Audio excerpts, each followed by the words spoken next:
Mas gak setuju ya kalau kamu pacaran sama si Ajo ini. Mas Ajo mau ngomong sesuatu sama Mas. Adek kamu. Bulan depan kalian harus menikah. Harusnya kamu yang mengucapkan ijab kabul buat aku. Minuman apa ini? Gak ada rasanya sama sekali. Kamu mau ngeracunin aku? Hah? Ajo! Kamu sudah membunuh keponakan saya.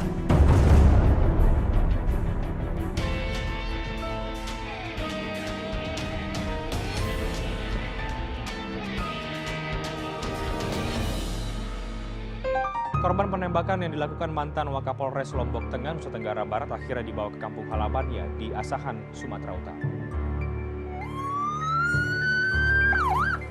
Marah karena menduga adiknya ditelantarkan oleh adik iparnya. J meninggal setelah adu tembak sebanyak 6 kali dengan pelaku F yang menjabat sebagai Wakapolres Lombok Tengah. Dari hasil olah TKP, ditemukan satu buah proyektil di lokasi kejadian di Jalan Tirtosari, Kota Medan, sedangkan 5 proyektil lainnya bersarang di tubuh korban. 1 bulan sebelumnya, pada pertengahan bulan Maret 2018, tersangka S warga desa Tangar, Kecamatan Mentaya Hulu, Kabupaten Kota Waringin Timur, Kalimantan Tengah, membunuh adik iparnya sendiri, GR. Penyebabnya sepele, karena adik iparnya sering berbuat onar, secara paksa meminta uang sebesar Rp50.000 kepada istri tersangka.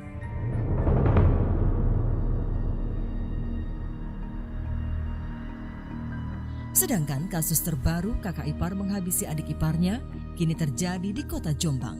Dengan sadis, EY menggorok leher adik iparnya dengan inisial S lantaran sakit hati. Kurang lebih 1 jam yang lalu terjadi tindak pidana pembunuhan. Saat ini korban meninggal dunia di TKP, sudah kami bawa melalui ambulan ke rumah sakit untuk dilakukan otopsi. Untuk pelaku sudah ditangkap oleh opsional kami dan saat ini ada di Mako. Sedang kami lakukan pemeriksaan secara intensif terkait dengan motif, identitas pelaku, penyebab kejadian tersebut. Nanti akan kami update lebih lanjut. Ya, setahu saya kan waktu di Goro itu, Pak. Ya, itu dari arah mana itu korban? Kalau pelakunya? Pelakunya dari arah barat digonceng, Pak. Goncengan. Ya, Boncengan. Itu cekcok atau gimana? Wah, nggak paham, Pak. Secara Wah, tahu saya tahu saya di Goro itu. Tahu saya itu kamu sudah di Goro di sini, tahu saya. pakai apa itu? Pakai apa? Pakai pisau. Pakai pisau. Pendek. Korban ini dibonceng atau yang gonceng korban? Korban digonceng, Pak. Gonceng. Berarti digolok dari belakang gitu? Ya, mungkin malah nggak tahu.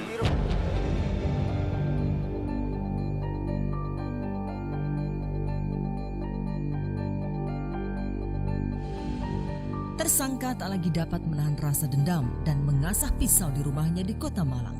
Kemudian membawanya ke rumah adik iparnya di Kota Jombang dengan sebuah tekad yang sudah bulat.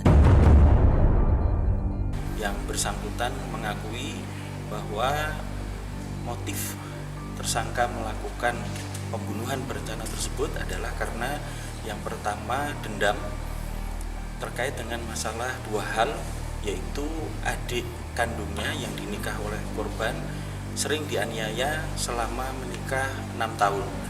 Sudah 5 kali bahkan 6 kali keguguran karena setiap hamil didorong menurut keterangan tersangka sehingga jatuh dan keguguran. Sakit hati melihat adik kandungnya terbaring lemah karena baru saja keguguran, sedangkan korban tak berada di rumah untuk menunggui dan menjaga adiknya. Tersangka pun mencari korban di tempat kerjanya, Gudang Bulog, Kota Jombang. Pada tanggal 17 sore karena sudah tidak tahan lagi karena ada satu juga permasalahan, yaitu uang hasil penjualan rumah induk yang seharusnya diberikan kepada adiknya untuk dibelikan rumah atau juga bisa DP rumah sebesar 70 juta juga dihabiskan oleh tersangka, oleh korban, tidak tahu untuk apa kegunaannya sehingga tersangka juga marah. Kasus kakak ipar yang memilih untuk menjadi algojo bagi adik iparnya sendiri memang merupakan sebuah kasus kriminal yang jarang terjadi. Namun tetap saja sekali lagi hal ini membuktikan sebuah pandangan bahwa pelaku kejahatan sebagian besar adalah orang terdekat korban itu sendiri. Seperti kejadian yang dialami oleh Ajo dengan Ismail. Tak terima adiknya disia-siakan oleh Ajo, Ismail pun memutuskan untuk menghakimi perilaku Ajo di dunia. Cepat, depan. Aduh, ambil lagi, taruh belakang. Cepat. Waduh. Mana? Cepat. Oke.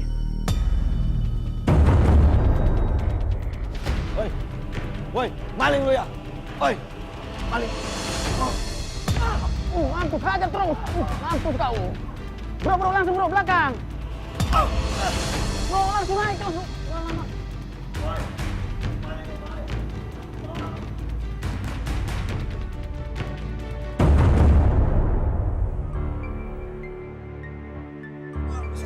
Oke, Ma. Mas Eman, Mas. Kembaliin Mas uang aku, Mas. Duit apa, sayang? Hah? Duit apa? Mas pasti habis mabok kan, Mas? Mas, jangan-jangan uangnya Mas pakai mabok kan? Habis sudah kesabaran Afifah ketika Eman, kekasih yang telah menemaninya selama 4 tahun belakangan ini, menggunakan uang milik Afifah sebanyak puluhan juta hanya untuk berjudi dan minum minuman keras. Mas bilang uangnya buat modal usaha, Mas. Tapi kenapa buat mabok, Mas?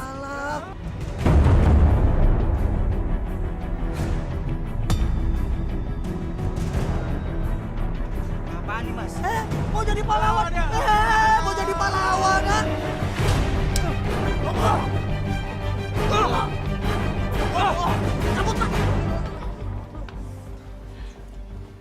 Kamu nggak apa-apa, Dek?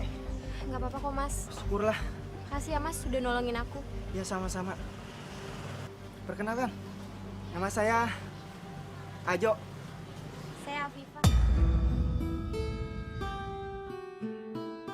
Maaf. Oh ya, yang tadi siapanya kamu itu? Suaminya? Sebenarnya dia pacar aku. Tapi sekarang udah jadi mantan kok. Oh ya, kamu mau kemana? Aku mau pulang sih, Mas. Oh ya udah, Mas anterin yuk. Nggak usah, Mas. Nanti jadi ngerepotin. Ah, nggak apa-apa, udah sekalian repot. Kan biar lengkap. Yuk. Ya udah deh, boleh. Ya udah yuk.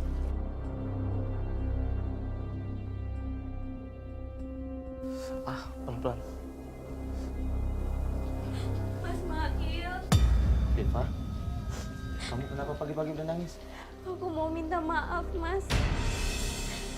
Uang Mas Mail yang ada di dalam lemari aku ambil, Mas. Uang yang di lemari? Kamu nyimpen uang di lemari tanpa persetujuan aku? Buat apa? Itu uang buat tambahan nikah kita. Buat nikah kita? Terus kamu pakai seenaknya? Jumlahnya berapa? Buat siapa? Emang ngapain kamu pakai uang sebanyak itu buat apa?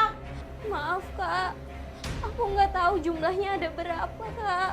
Kamu nggak tahu? Kamu yang ngambil terus kamu nggak tahu jumlahnya berapa? Ada yang nggak tahu diri ya? Jadi untung. Sudah. Viva, memangnya uangnya kemanain? Sebenarnya uang itu bukan aku yang make, Mas. Tapi Mas Eman. Eman? Jadi selama ini kamu masih ada hubungan sama si Eman? Iya, Mas. Astagfirullahaladzim. Dia itu kan pengangguran. Dia nggak tahu asal-usulnya dari mana. Kamu jangan deket lagi sama Eman ya. Dan kamu tahu, itu uang untuk biaya pernikahan kami. Terus kamu mau carinya gimana? Mau gantinya gimana sekarang? Kamu mikir. Sudah. Kamu jangan marah-marahin dia terus. Kasihan Afifah. Kamu ya, Mas. Kamu selalu aja belain adik kamu. Manja. Ismail dan Naila tengah bersiap untuk hari pernikahan mereka 2 bulan lagi dari sekarang. Namun Afifah, satu-satunya keluarga Ismail yang ia miliki, ternyata kehilangan uang hasil pembagian warisan orang tua mereka yang telah wafat 2 tahun lalu. Assalamualaikum. Waalaikumsalam.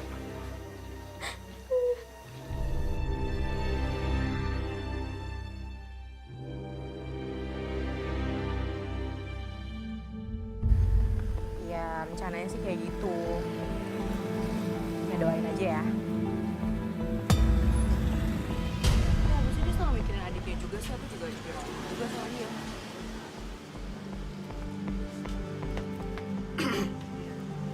Telepon dari siapa? Jenal? Iya. Ngapain lagi dia telepon kamu? Hah? Mau ngajak balikan? Kamu kenapa sih? Cemburu? Bilang sama Jenal, jangan hubungin kamu lagi. Kamu tuh bentar lagi bakal jadi istri aku. Mas, kita tuh nggak ada hubungan apa-apa. Lagian kita cuma ngomongin masa kerjaan doang kok. Ini tuh bukan jam kerja. Ngapain sih kamu sibuk ngurusin kerjaan terus? Ya udah, ya, aku minta maaf, oke? Udahlah. Awas aja. Ayo. Nih lihat. Aku udah dapet tanggal gedung yang kamu mau. Serius? Iya, udah aku lunasin. Sudah dilunasin? Orang tua aku pasti seneng banget deh. Soalnya ini adalah tanggal pilihan mereka. Makasih ya Mas, aku seneng banget deh. Iya, sama-sama. Yaudah pulang yuk. Tunggu, Apa lagi? cateringnya gimana? Kamu harus bilang ya sama Afifah. Kapan dia mau balikin uang kita? Ya udah pokoknya tenang aja ya. Masalah Afifah biar Mas yang selesai ya. Bener ya Mas? Kalau kamu nggak mau bilang sama Afifah, biar aku yang bilang sama dia. Kamu harusnya inget, pernikahan kita tuh sebentar lagi. Itu tinggal 1 bulan lagi Mas. Mas harusnya inget dong. Ya udah deh, pokoknya kamu tenang aja ya. Pokoknya masalah Afifah biar Mas yang selesai. Yaudah pulang yuk. Terserah kamu lah. Udah jangan ngambek lagi. Yuk. Yaudah, yuk. Sebagai wanita yang sudah cukup umur, Naila tentu sangat berbahagia mempersiapkan segala macam urusan pernikahan mereka. Namun lagi-lagi, Afifah menjadi duri dalam kisah cinta mereka berdua.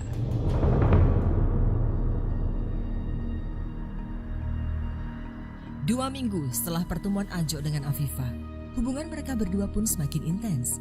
Afifah yang ingin menikah di usia yang masih muda, berharap Ajo dapat menjadi pelabuhan cinta yang terakhir dan selama-lamanya.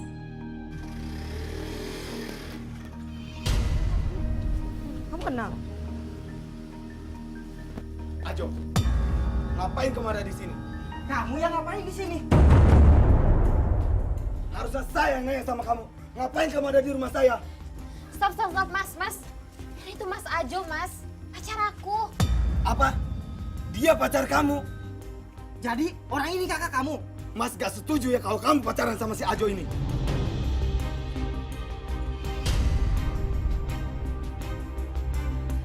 Mas itu kenapa sih, Mas? Setiap kali aku punya pacar, Mas selalu gak setuju. Kemarin sama Mas Eman, sekarang sama Mas Ajo. Mau Mas tuh apa, Mas? Karena pilihan kamu itu salah. Dia ini orang gak bener. Lebih baik kamu pergi dari rumah saya. Pergi kamu. Oke, saya pergi. Mas Ajo tunggu, Mas. Mas gimana? Kapan adik kamu mau bayar utang itu? Itu kan penting buat pernikahan kita. Mas Afifah, Ajo. tunggu. Kapan kamu mau bayar utang kamu? Dasar perempuan matre. Maksud kamu apa sih? Uang yang selalu ditanyain. Makanya kamu tuh kerja biar tahu susahnya cari uang. Udah Mas, aku pamit dulu. Afifah! Kamu pergi sih. Kamu udah ngomong belum sih sama dia? Kapan dia mau balikin uang kita? Kenapa? Diem aja. Jawab. Kamu udah ngomong belum sama dia?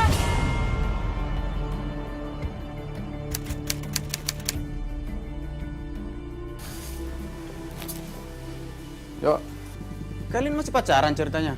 Bukannya siapa tuh yang abang kamu namanya? Mas Ismail. Ah, Ismail lah itu. Bukannya kalian dilarang pacaran? Ya mau gimana lagi, namanya juga udah cinta. Cinta. Ngomong apa sih kamu? Oh ya, itu pacarnya si Mail ngomong soal uang yang dipinjam mantan kamu. Oh, itu Mas Eman. Kemarin Mas Eman pakai uang Mas Mail. Padahal uangnya untuk biaya pernikahan. Berapa? 20 juta. Apa? Buset, banyak banget. Terus maunya gimana? Mau aku cari nih orangnya sekalian? Nggak usah Mas. Lagian juga Mas Mail mau jual kebun. Nanti uangnya kalau misalkan kebunnya laku, uangnya dibagi 2 sama aku. 60 juta buat Mas Mail, 60 juta buat aku. 60 juta? Aku jual beras tahun aja, belum tentu dapat untung segitu. Buat apa tuh uang ya? Hus, gak usah ikut campur kamu. Yaudah kalau gitu, aku beli makan aja ya. Tunggu Jo, Neng.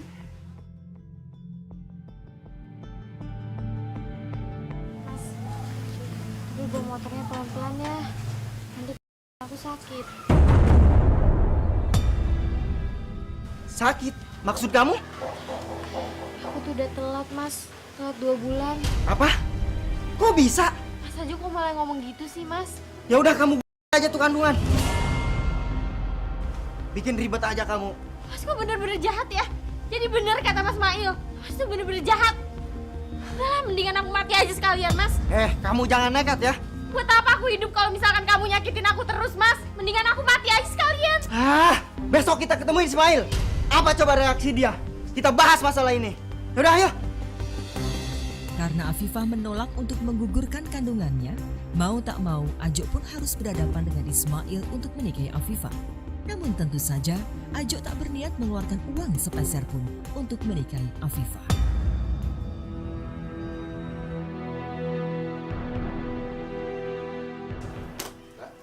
Mas, tunggu sebentar Mas. Aku mau tanya. Apa? Afifah belum balik juga. Afifah. Udah seminggu ini dia belum pulang. Gak tahu kemana. Maaf ya Mas, karena perkataan aku mungkin yang kemarin-kemarin buat salah semuanya. Ya nggak apa-apa. Aku juga udah lupain kok. Yaudah, berangkat yuk. Ayo dah. Kau terlambat.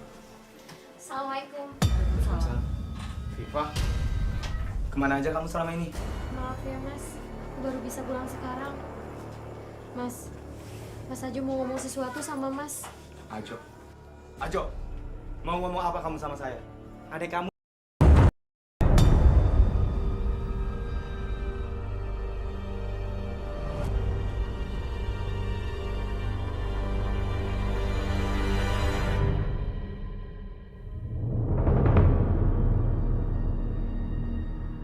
Apa rencana kalian ke depannya? Aja kandungannya. Usia kandungannya kan belum mencapai 3 bulan. Jadi nggak masalah dong. Kamu jangan sembarangan ya. Jangan sampai kamu kandungan adik saya. Kamu berani berbuat, harus berani bertanggung jawab. Kamu harus nikahin adik saya. Menikah?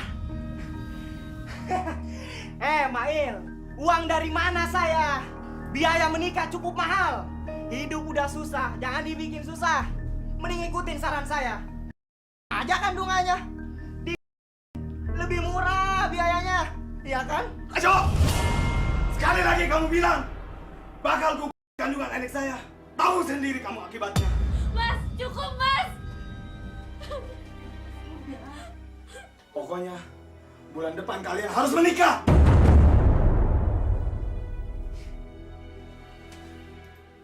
Ayo pergi. Ajo, mau kemana kamu, Saya belum selesai. Mas, bulan depan tuh kita yang akan menikah, Mas. Gak mungkin dalam 1 tahun yang sama, bahkan 1 bulan yang sama, kakak dan adik menikah itu gak mungkin, Mas. Ini sudah keputusan aku. Kamu harus nurut sama aku. Putusan kamu? Terus gimana semuanya, catering semuanya? Udah kita bayar lunas, terus kamu mau batalin gitu aja? Justru itu. Semuanya sudah siap, biar mereka yang menikah duluan. Terus gimana dengan aku, Mas? Mas selalu aja ngebelain adik Mas. Mas sama sekali gak mikirin aku. Aku udah dewasa, Mas, sedangkan dia masih muda. Kamu yang gak pernah dewasa. Kamu yang gak pernah ngertiin perasaan aku, tahu gak? Mas, apakah Mas dikit aja nanya apakah aku setuju atau enggak dengan pendapatnya Mas? Mas sama sekali gak nanya. Mas egois. Mas gak pernah mikirin sedikit pun perasaan aku.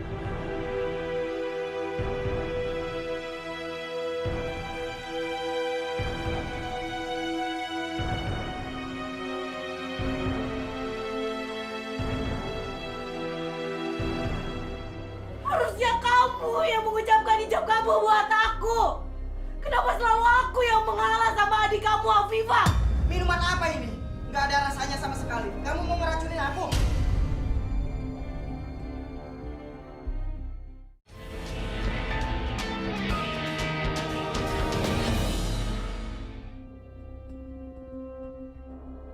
Saya nikahkan adik kandung saya yang bernama Afifah Firdaus binti almarhum Ahmad dengan mas kawin.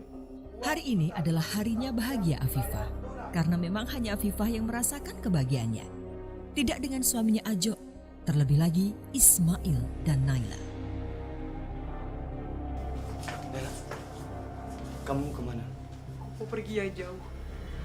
Aku butuh waktu buat sendiri. Tapi ini kan hari pernikahannya adik aku, Afifah. Tolonglah kamu berbagi kebahagiaan dengannya ya. Bahagia? Harusnya aku yang bahagia. Harusnya aku dan kamu yang ada di sana. Harusnya kamu yang mengucapkan ijab kabul buat aku.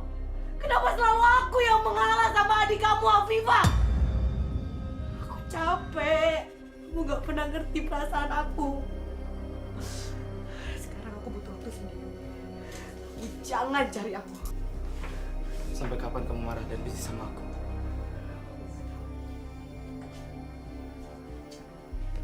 Cari aku. Naila.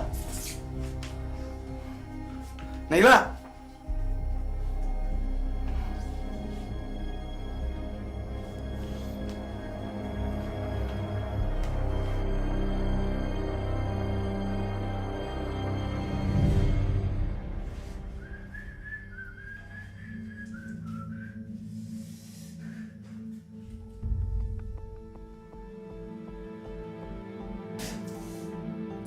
Afifah! Afifah! Ada apa sih, Mas? Minuman apa ini? Gak ada rasanya sama sekali. Kamu mau ngeracunin aku? Kan kamu bisa beli. Uangnya nggak ada, Mas. Ya, banyak alasan aja kamu.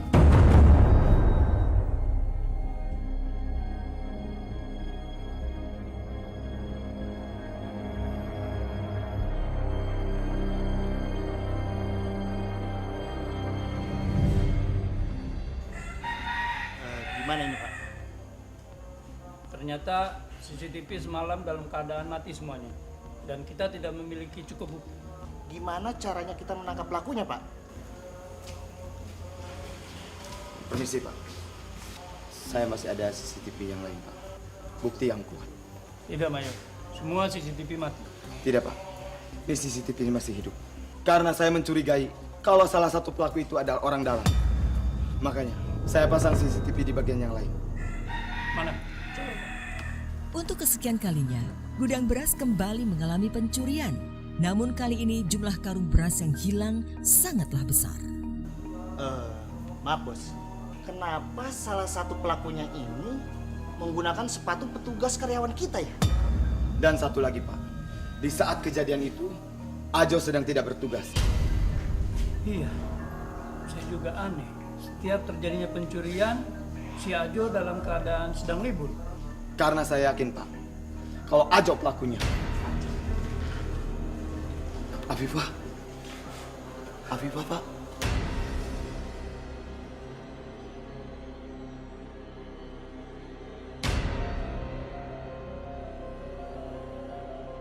Halo, Waalaikumsalam. Halo, Afifah. Kamu di mana? Aku lagi di rumah. Kamu hati-hati ya. Ternyata pelaku pencurian yang selama ini dicari-cari yaitu suami kamu, si Ajo. Apa? Mas Ajo pencuri? Iya. Kamu hati-hati ya. Iya, Mas. Kalau gitu nanti kamu kabarin lagi ya. Oke, Mas. Assalamualaikum.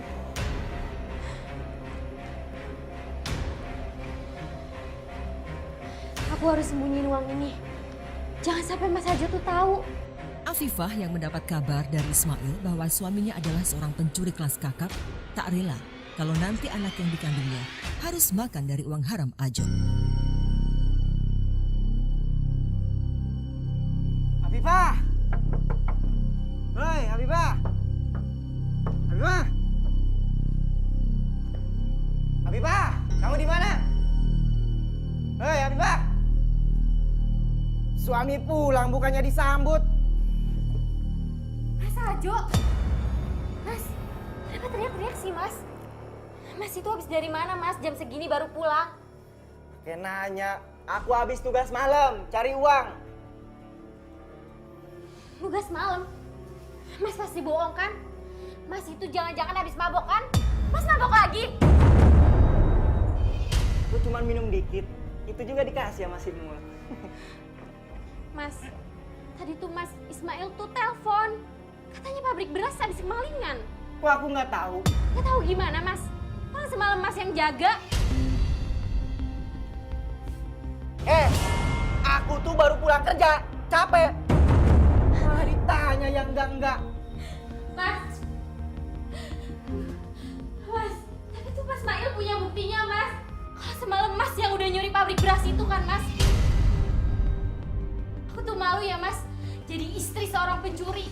Dan aku gak bakalan sudi kalau anak ini makan hasil dari uang haram Mas. Sakit Mas. Kamu kenapa? Perut Iva sakit Mas. Yaudah. Kamu di situ aja ya. Tolong Iva Mas. Kami tidak bisa menyelamatkan janin yang dikandung oleh pasien.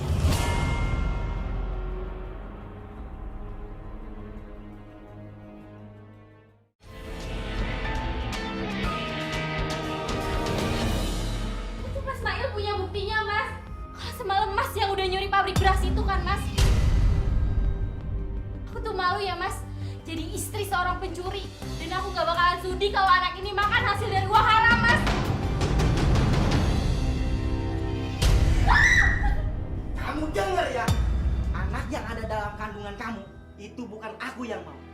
Aku nikah juga sama kamu, bukan aku yang mau. Sebelum aku kenal sama kamu, aku udah jadi seorang pencuri. Jadi kamu jangan sok ngatur hidup aku lagi. Mana sekarang uang yang kamu simpan?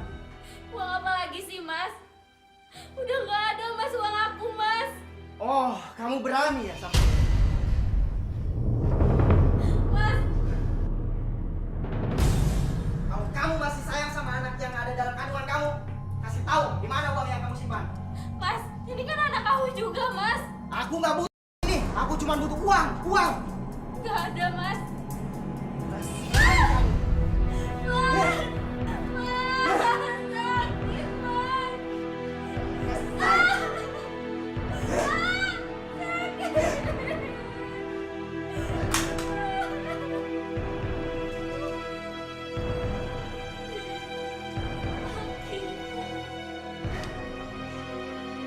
Rasain kamu. Sekarang kamu udah nggak bisa ikut campur urusan aku lagi. Apa yang ditakutkan Ismail selama ini pun pada akhirnya terjadi juga. Afifah menjadi korban kekerasan suaminya sendiri.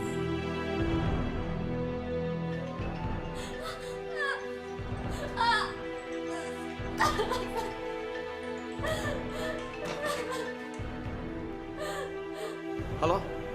Viva, kamu masih di rumah si Ajo? Sakit Mas. Kamu kenapa? Perut Iva sakit Mas. Yaudah. Kamu di situ aja ya. Tolong Iva Mas. Mas sekarang kesana ke rumah kamu.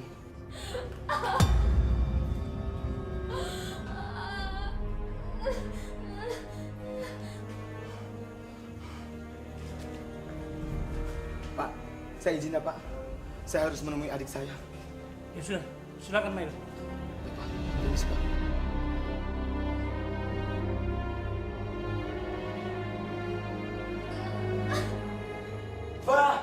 Pak! Astagfirullahaladzim. Dek. Mas. Mana sakit? Sakit Mas. Siapa yang ngelakuin ini? Bilang sama Mas. Ajo Mas. Ajo! Ajo!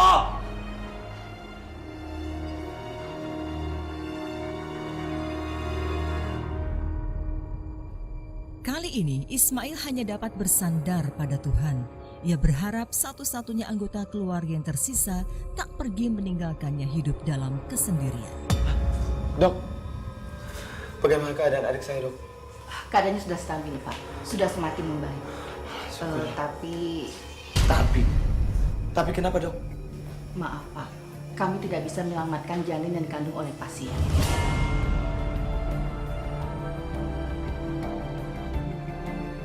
Sekali lagi mohon maaf, Pak. Kami sudah berusaha semaksimal.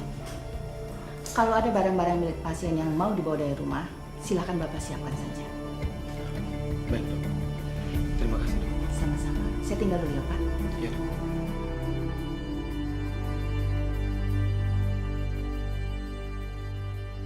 Dalam gelap Ismail merenung apa yang salah dalam hidupnya. Hingga karma dunia menghukum rajam nasibnya sekejam ini. Afifah, maafin Mas, Afifah. Mas gak bisa jadi kakak kamu yang baik, Afifah. Mas gak bisa jaga kandungan kamu. Maafin aku. Maafin Mas, Afifah. Ya Allah, astagfirullahaladzim.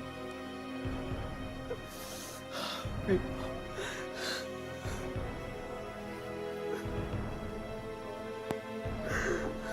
Assalamualaikum, Mas. Waalaikumsalam.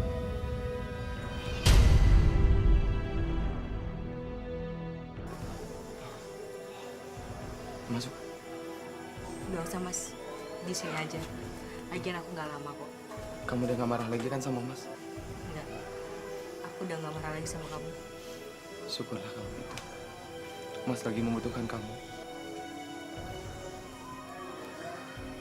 Jun, makasih ya kamu udah datang sini. Kenapa sayang? Sebenarnya ada yang mau aku sampaikan sama kamu. Apa?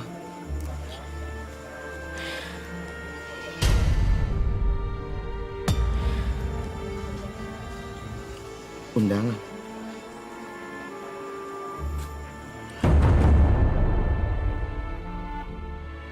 Hah? Ajo!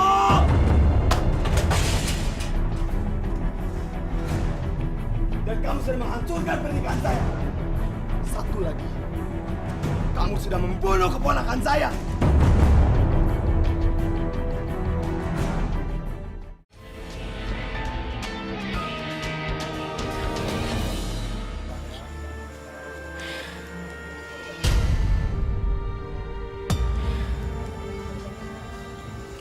Undangan.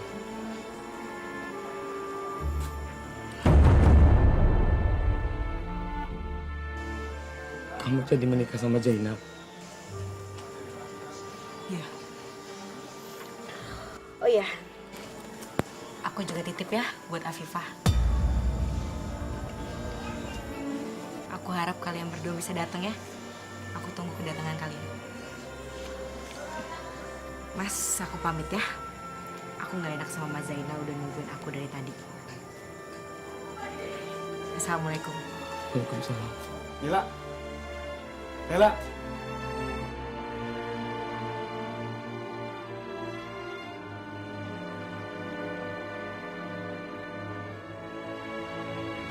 Hah? Ajo!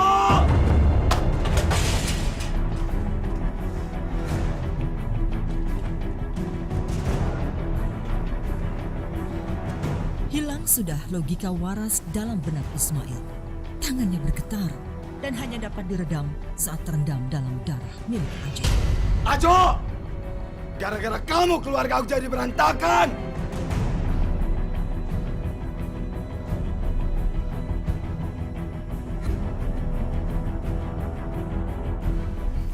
Ayo cepat. Buru orang gudang pada datang.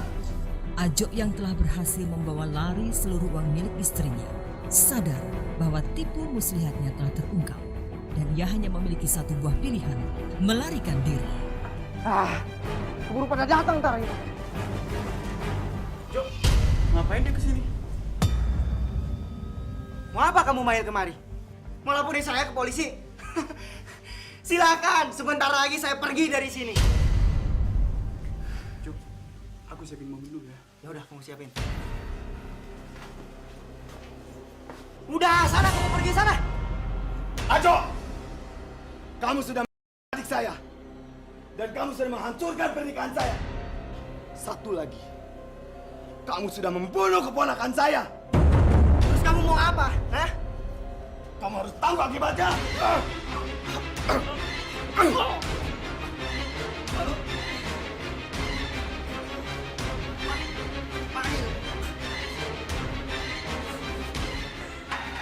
Pak, tolong Pak. Ada orang berkelahi di sana Pak. Di mana Mas? Di toko sana Pak. Ayo Pak, tolong Pak, cepet Pak. Ayo Pak. Itu dia orangnya Pak. Berhenti! Berhenti! Mail, sebaiknya kamu menyerahkan diri saja. Jalan.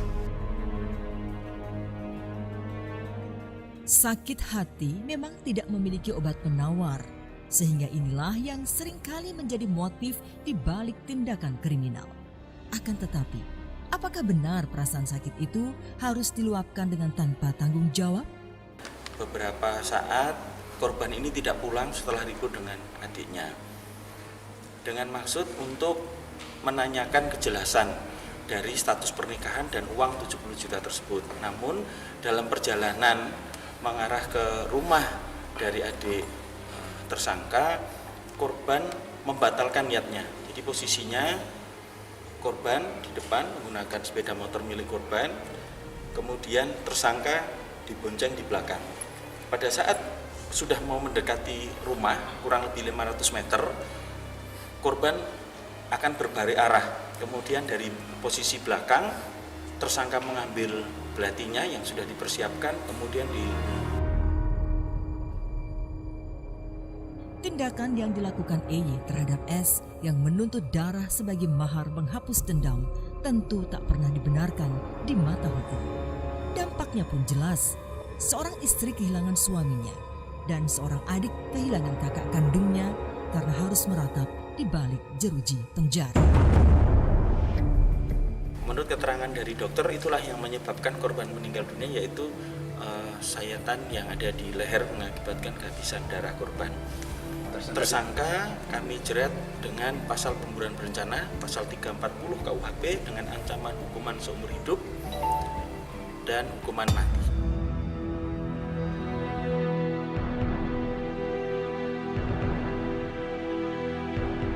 Pembalasan dendam yang membabi buta tak menghapus rasa sakit hati, melainkan hanya menghapus sebuah harapan di masa depan bahwa suatu saat mereka yang berdosa akan dituntun kembali ke dalam kebaikan saat Tuhan telah menghendakinya.